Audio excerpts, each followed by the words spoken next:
Olá, queridos amigos, queridas amigas. Que bom nós estarmos na poderosa presença de Deus para nós estudarmos a sua palavra através da lição da escola sabatina, para nós poder obtermos conhecimento, entendimento e sabedoria e que todos tenham um dia bastante feliz. Vamos à lição? E hoje, quarta-feira, 25 de junho de 2025, a lição 13 de hoje, ela tem como título O Secamento do Eufrates. E a lição de hoje está baseada no livro de Daniel, capítulo 5, dos versículos 18 até 31. O que nós podemos ver na lição de hoje é que a Babilônia, ela tinha pontos bastante fortes, né? Porque ela era realmente a nação mais poderosa do mundo na época. E para ter-se uma ideia, ela foi bem planejada a sua construção com muros altos, né, fortes, né? E o rio Eufrates, ele passava assim por baixo das suas muralhas para que eles pudessem ter, em algum problema que tivessem em guerras, eles pudessem fechar a cidade e pudessem retirar desse rio tudo que era necessário para a sua alimentação, para o seu suprimento, né? Que era ilimitado, afinal tinha um rio passando por baixo, né, da cidade. E durante uma guerra que eles fizeram com os medo-persas, o rei de Medo-Persa, chamado Ciro, ao saber que no passado a rainha da Babilônia ela havia desviado o rio Eufrates, que passava por baixo de suas muralhas, ela utilizou isto ela desviou o rio, né, para que ela pudesse fazer grandes obras assim que ela tinha idealizado, né? E pensando nisto, o inimigo realmente da Babilônia, o rei Ciro, ele se utilizou realmente dessa ideia e acabou desviando realmente o rio Eufrates, fazendo vários poços assim e barragens externas, e conseguiu desviar o rio, onde ele abaixou, onde as tropas puderam passar realmente por baixo da muralha e alcançaram realmente a cidade, tomando aquela cidade. E as tropas assim foram destruindo tudo que havia realmente dentro da Babilônia, até que eles mataram o seu rei Belsazar. E o fato que as profecias já haviam antecipado, né, a queda da Babilônia através do livro de Isaías 44 e também Daniel 5, que confirmaram com antecedências esses acontecimentos. E a lição de hoje, né, que é baseada em Daniel 5:18, versículo 31, com Apocalipse 16, versículos 12 até 19, que nós vemos aqui em Daniel, principalmente em Daniel 5, que a queda dessa arrogante e prepotente Babilônia, que foi no reinado de Belsazar, que ele afrontou a Deus, né, se utilizando dos utensílios sagrados que ele havia pego lá em Judá, e fez uma grande festa nesse dia que eles foram derrotados. E Deus, por ele provocar a Deus, né, o Belsazar, Deus derrama seus juízos sobre a Babilônia, mesmo diante do poderio que muitos duvidassem que fossem derrubada por uma nação menor, que foram os medo-persas, e que acabou conseguindo, sim, uma vitória assim, impressionante, né?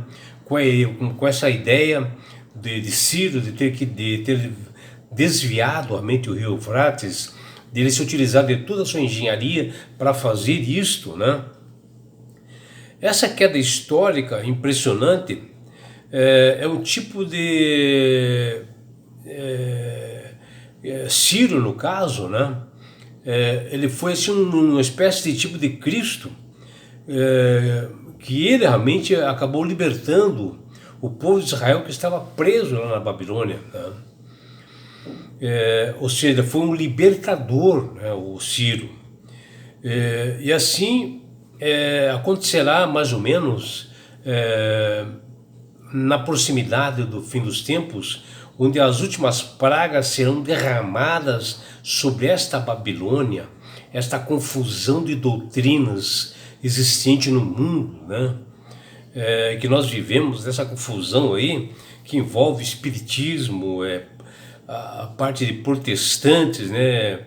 Apostatados que vão se unir realmente a espíritas, formando realmente essa grande doutrina realmente do mal, né?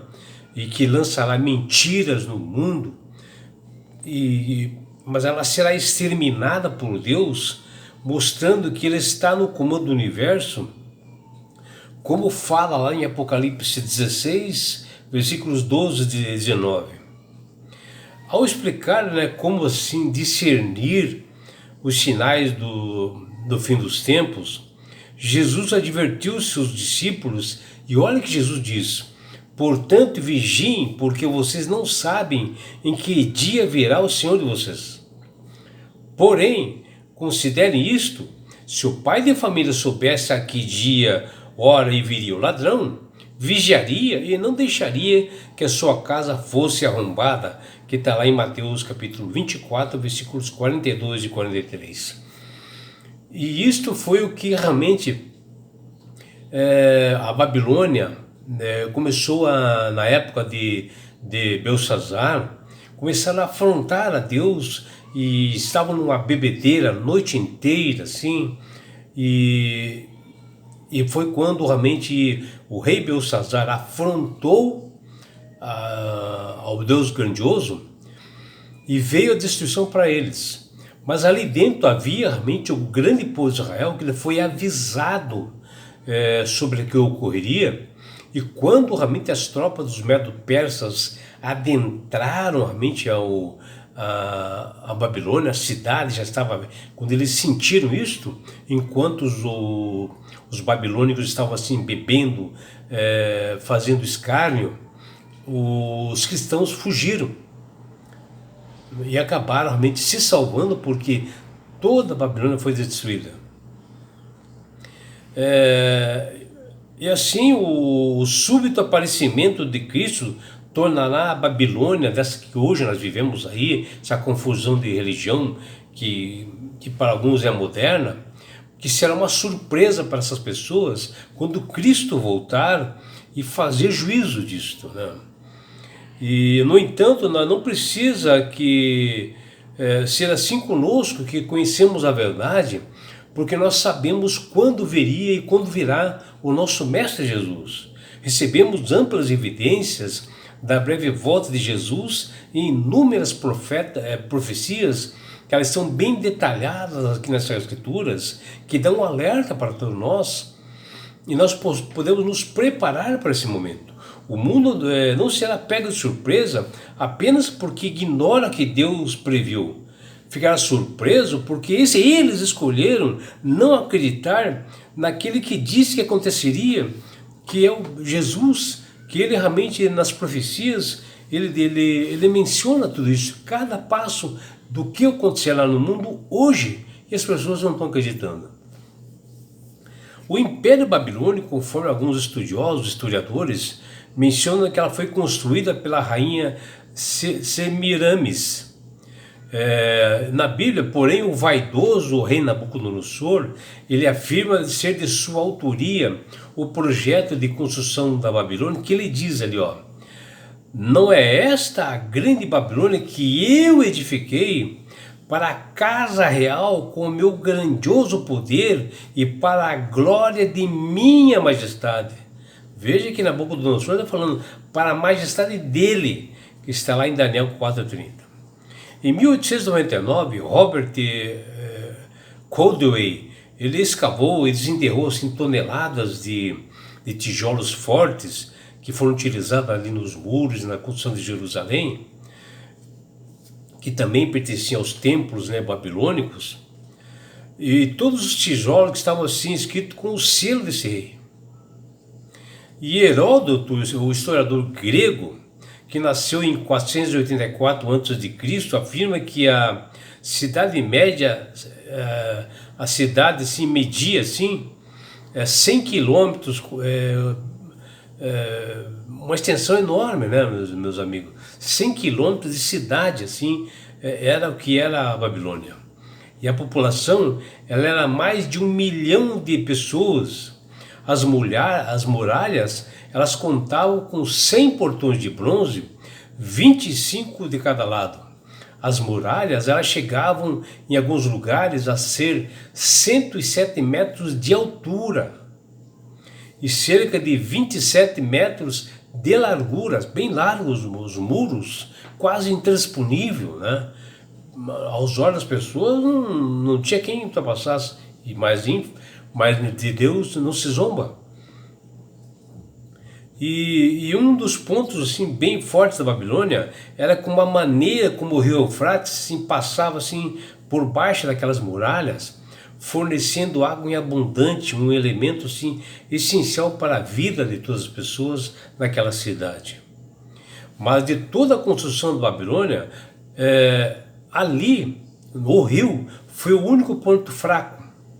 E uma vez que a rainha chamada Nitocris da Babilônia, para que ela pudesse construir várias casas e edifícios ao longo do rio que ela queria fazer, do rio Eufrates, ela desviou este rio para um pântano para que pudesse construir as suas obras. E na noite de 5 de outubro de 539 a.C., aconteceu o que parecia impossível aos olhos humanos. Quando o rei Ciro, Medo-Pérsia, que era inimigo realmente dos babilônicos, decidiu conquistar a poderosa até então Babilônia, desviando o leito do rio Eufrates, fazendo assim a mesma coisa que a rainha babilônica havia feito nas edificações que eu comentei. E Ciro fez do rio um desvio, né?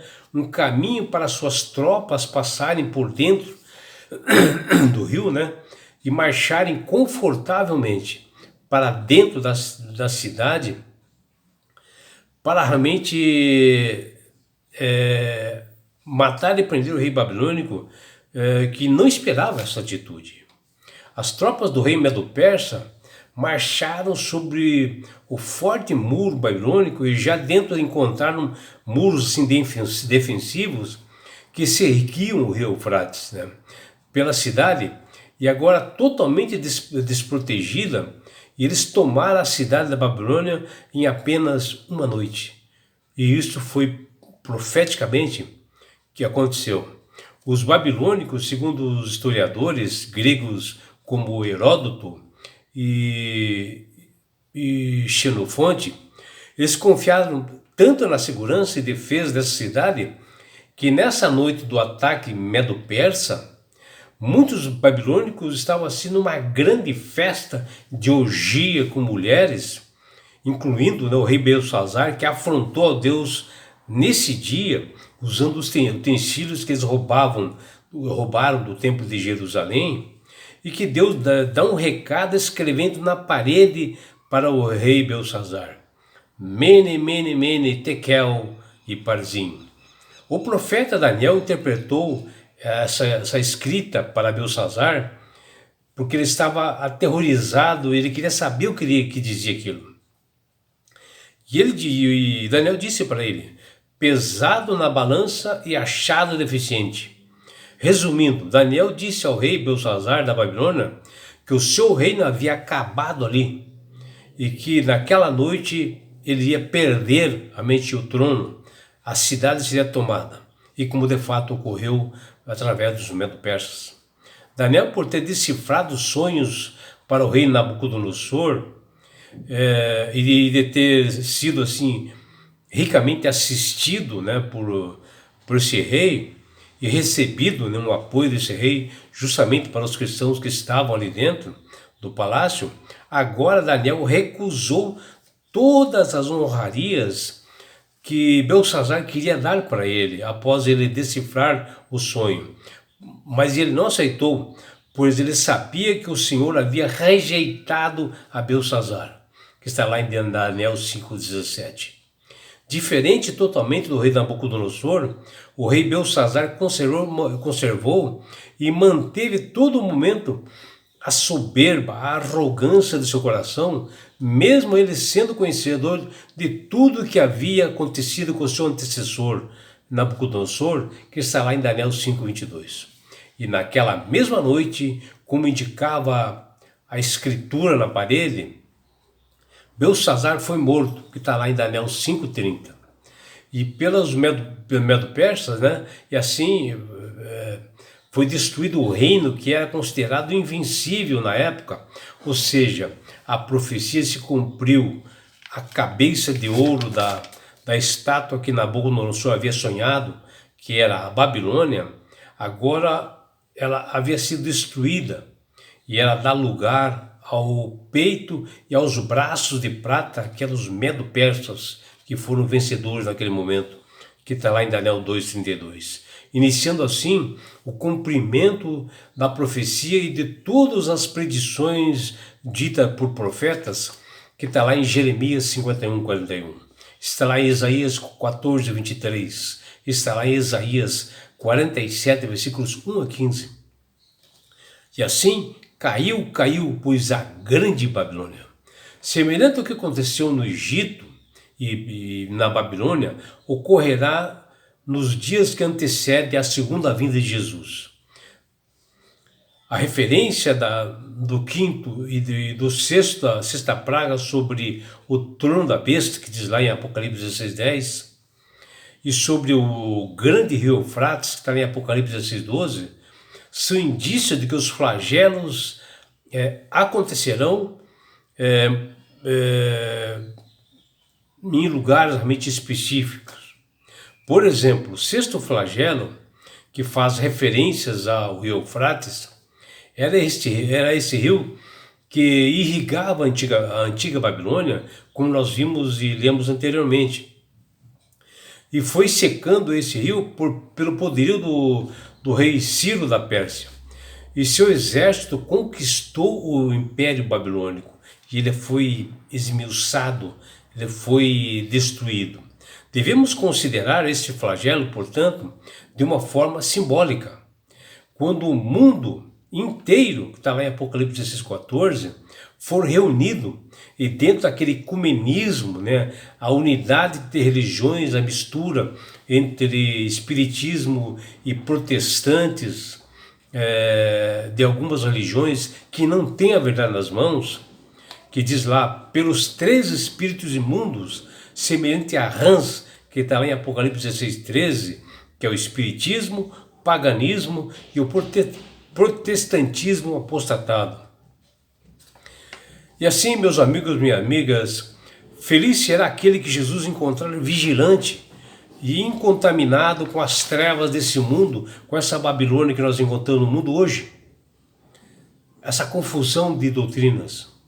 Assim como o Senhor abriu o mar vermelho e fez o povo atravessá-lo em terra seca em direção a Canaã, assim esse flagelo anuncia o livramento do remanescente do povo de Deus, né, que observam os estatutos e mandamentos do Senhor e têm o testemunho de Jesus, que marcharão rumo a Canaã celestial, porque o verdadeiro juiz, o Criador e mantenedor do universo, virá nos buscar na sua segunda vinda.